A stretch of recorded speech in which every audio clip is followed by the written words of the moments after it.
नमस्कार दोस्तों, मैं हूं शिवेश। स्वागत है आपका हिंदी हॉरर सीरीज तमनाशक के एक नए अध्याय में। अगर आपको यह कहानियां पसंद आ रही हैं तो चैनल को लाइक और सब्सक्राइब जरूर करें और अपने दोस्तों के साथ जरूर शेयर करें जिन्हें हिंदी साहित्य और कहानियों में जरा से भी रुचि हो। तो चलिए बढ़ते हैं आज के नए अध्याय की ओर।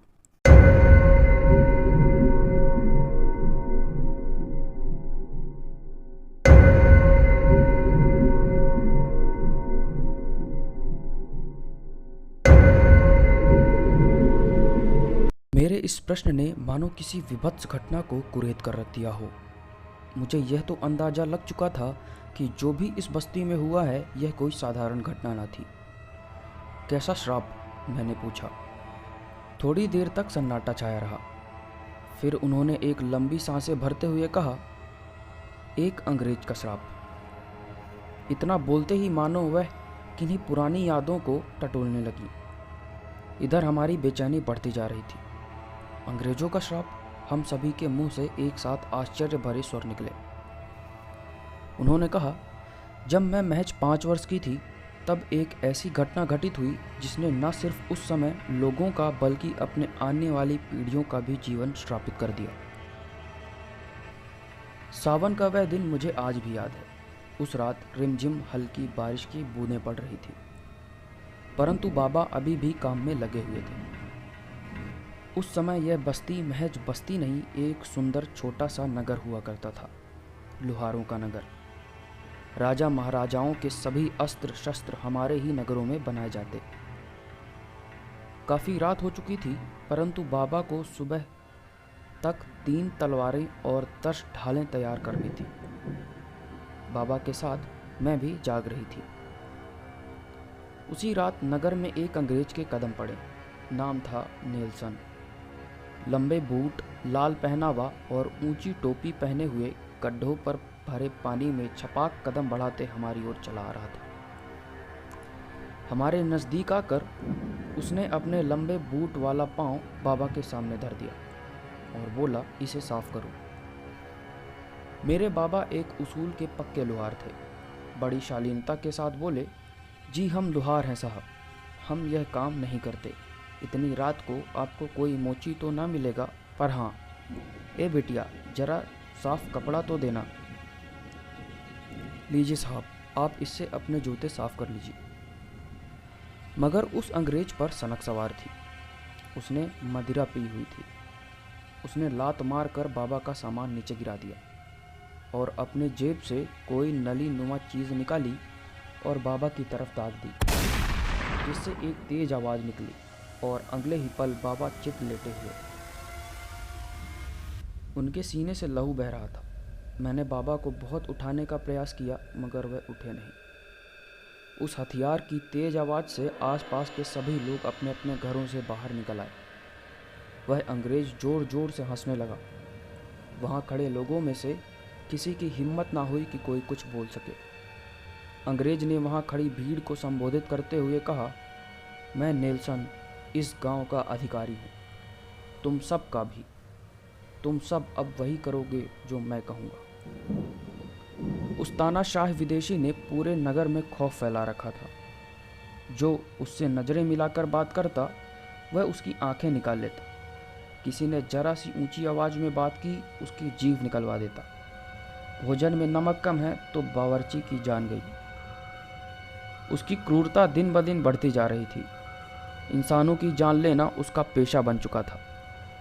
आंखें निकलवाने में उसको जो मज़ा आता वह किसी में ना आता। हर दूसरे दिन किसी न किसी की आंखें निची हुई लाश मिलती। सुना था वह उन आँखों को किसी तरह का भोजन बनाकर खाता था। उसे वह बहुत पसंद था। ऐसा बहुत दिनों तक चलता रहा। उसके खौफ से सारा नगर सहमा था। उसके सिपाही जहाँ से चलते सड़कें खाली हो जाती। हम लुहारों ने एक रात में गुप्त सभा बुलाई।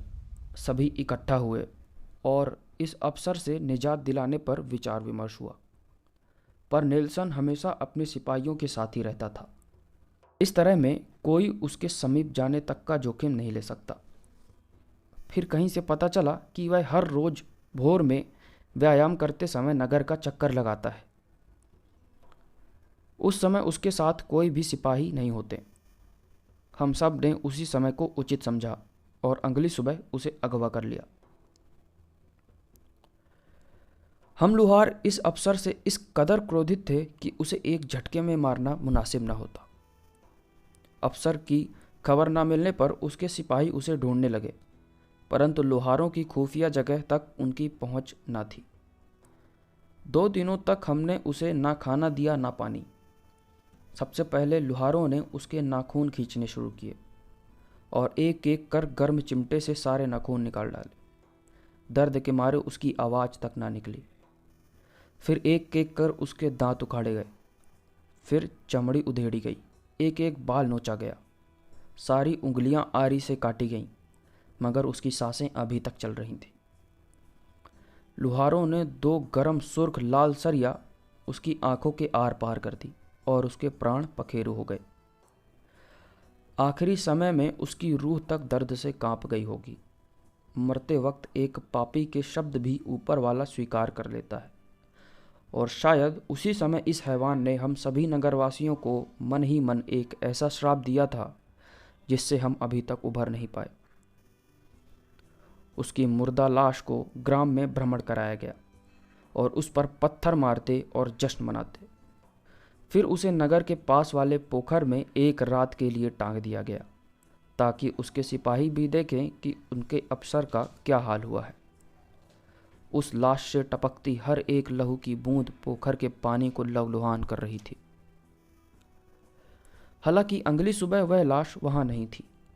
हमें लगा उसके सिपाही कर्मचारी उसकी लाश उतारकर वहां से ले गए होंगे। लोगों ने खूब जश्न मनाया और कुछ दिनों बाद अपनी दिनचर्या पर लौटे। कुछ दिन बीते और धीरे धीरे यह पता चला कि नगर के मवेशी धीरे धीरे अंधे हो रहे हैं। यह महामारी सारे नगर में फैल गई थी, जिसका इलाज किसी के पास न था। सारे नगरवासी चिंतित थे। एकाध लोगों के भी अंधे होने की खबर सामने आई, परंतु इसे भी अफवाह मानकर नज़रअंदाज कर दिया गया। 1 वर्ष बाद वह त्यौहार आया जिसका हम सभी को इंतजार था। यह त्यौहार उस दिन को मनाया जाता था जिस दिन हम सभी नगरवासियों ने उस अंग्रेज को उस पोखर के ऊपर लटकाया था। हम उस दिन को त्यौहार की तरह मनाते थे। नगर में मेला लगता और दूसरा दशहरा मनाया जाता, जहां उस अंग्रेज का दहन करते थे। मुझे आज भी याद है वह दिन जब हम सभी खुशियां मना रहे थे, त्यौहार का लुत्फ उठा रहे थे। तभी अचानक खड़े सूरज से दिन में अचानक सूर्य ग्रहण लग गया और सारे नगर में मानो अंधेरा सा छा गया। शायद सूरज भी आने वाले क्षणों को ना देखना चाहता हो। अचानक एक तूफान आया और पोखर का पानी खून की तरह लाल हो गया, मानो जल लहू में परिवर्तित हो गया हो। नगर के सारे झूले दुकानें हवा में उड़ने लगे। सारा नगर तितर बितर हो गया। पोखर ने हम सभी का ध्यान अपनी ओर आकर्षित कर लिया था। देखते ही देखते उस लाल पानी से एक ऊंचा चक्रवात खड़ा हो गया। इधर अंग्रेज के जलाए जाने वाला पुतला जमींदोज हुआ और उधर उस चक्रवात के बीचों बीच से उदय हुआ एक घोड़ा, जिसके ऊपर सवार था वही अंग्रेज। उसकी दशा बिल्कुल वैसे ही थी जैसे मरने के वक्त थी। उसकी दमड़ी उधड़ी हुई, नाखून खिंचे हुए, शरीर पर कई जगह चोट के निशान और आंखें। इतना बोलते ही ताई माँ शांत हो गई। हमने उत्सुकतावश उनसे पूछा, और आंखें? ताई माँ एक बार फिर उन यादों में खो गई थी।